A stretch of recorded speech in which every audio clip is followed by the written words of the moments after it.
Assalamualaikum warahmatullahi wabarakatuh. Kami dari kelompok 3 pengantar pendidikan.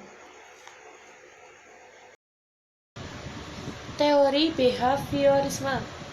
Behaviorisme merupakan kekuatan pendidikan sejak abad pertengahan. Behaviorisme terbuka bagi manusia modern yang mengutamakan metodologi ilmiah dan objektivitas. Terdapat 4 prinsip filosofis utama teori ini, yaitu manusia adalah binatang yang sangat berkembang dan manusia belajar dengan cara yang seperti telah dilakukan binatang lainnya.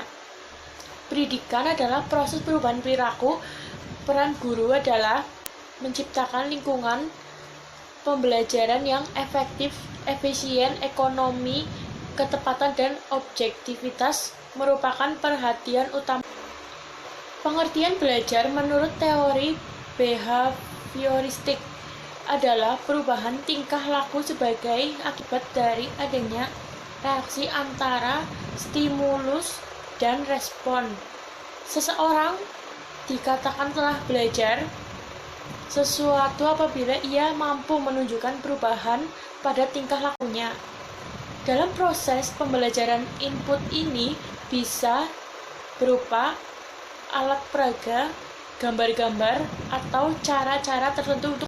Ciri dari teori ini adalah mengutamakan unsur-unsur dalam bagian kecil, bersifat mekanistis, menekankan peranan lingkungan, mementingkan pembentukan reaksi atau respon, menekankan pentingnya latihan, mementingkan mekanisme hasil belajar, mementingkan peranan kemampuan dari hasil belajar yang diperoleh adalah munculnya perilaku yang diinginkan.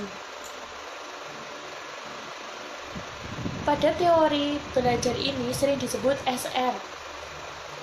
SR psikologis artinya bahwa tingkah laku manusia dikendalikan oleh ganjaran atau reward dan penguatan atau reinforcement dari lingkungan. Saya Aimida Selvia di sini akan menjelaskan tentang tokoh-tokoh aliran behaviorisme, di mana pertama ada Trondijk, Skinner, Pavlov, Gagne, Bandura, dan ada lagi yaitu John Watson, Clark, dan Edwin Guthrie, di mana dari tokoh-tokoh itu mengalami berbeda pendapat tentang teori belajar behaviorisme. Oke, selanjutnya saya akan menjelaskan tentang teori belajar kognitivisme. Teori belajar kognitif atau kognitivisme lebih menekankan pada belajar merupakan suatu proses yang terjadi dalam akal pikiran manusia.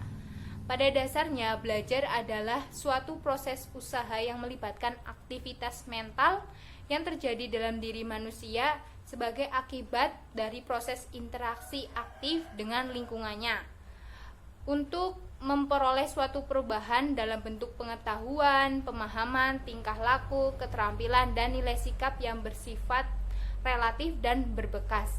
Dalam belajar kognitivisme mengakui pentingnya faktor individu dalam belajar tanpa meremehkan faktor eksternal ataupun lingkungan. Bagi kognitivisme, belajar merupakan interaksi antar individu dan masyarakat sekitar.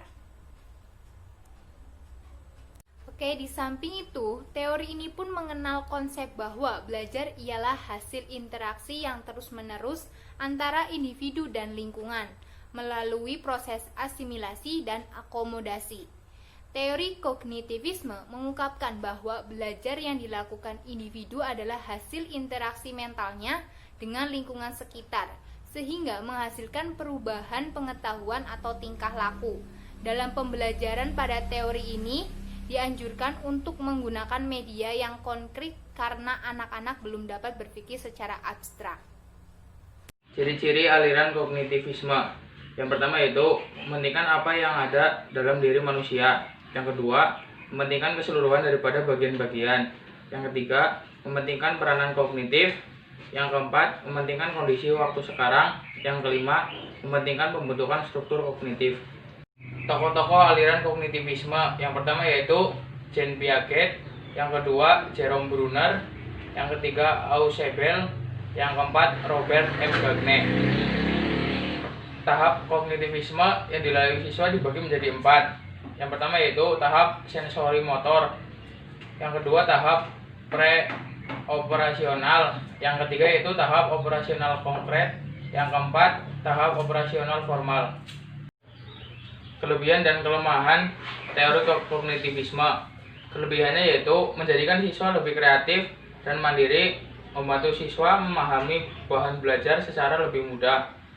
Kekurangannya yaitu teori ini tidak menyeluruh untuk semua tingkat pendidikan, sulit dipraktikkan khususnya di tingkat lanjut.